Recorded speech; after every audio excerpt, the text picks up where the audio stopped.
Esta cançó mos la va cantar una persona que està per així, que és allà darrere, la tia Carmen La Carrasca.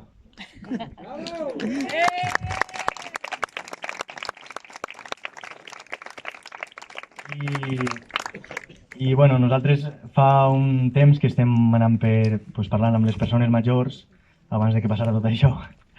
i arreplegant cançons i arreplegant coses. I avui, en el concert d'avui, en farem dos o tres que hem arreplegat. En aquest cas, bueno, ens la va cantar Maria La Carrasca, però també ens la va cantar l'Olín, Paquita, la seva germana, ens la va cantar la tia Cecília, que no sé, la tia Cecília també, que està, no sé si està o no. Però per això, bueno, i volíem també, nosaltres també estem tractant amb tot aquest recull, també volíem que això mostrar-ho d'alguna manera, perquè si no es queda allà en l'arxiu que ho tenim gravat i tenim dos o tres versions, però no. Llavors hem dit, mira, doncs aprofitem ara que estem així, que està molta gent del poble i la cantem. Així que cantarem ara Al peu de l'Alta Mariola.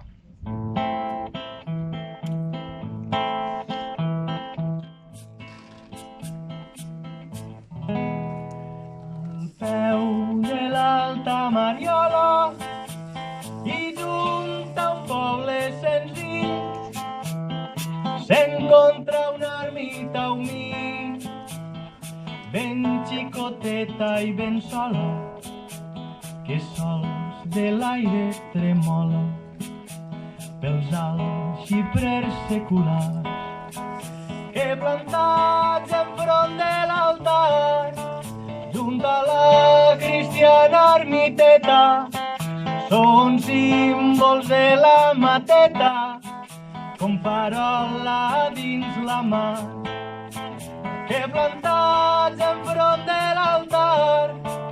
junt a la cristiana ermiteta són símbols de la mateta com farola dins la mar.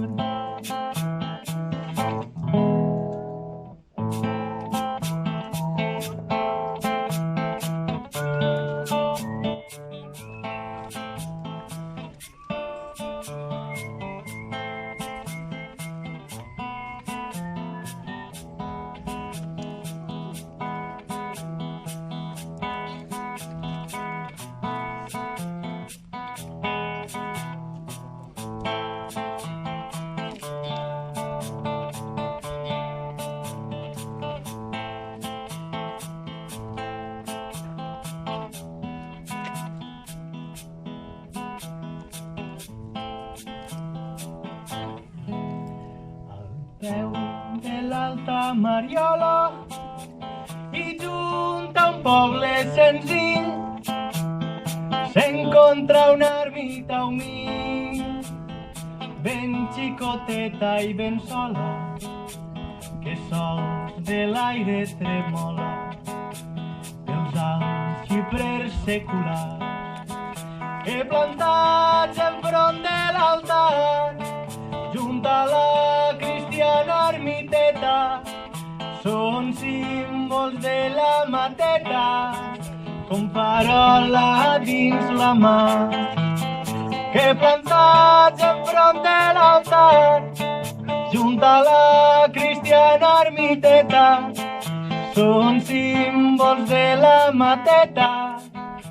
com farola dins la mar.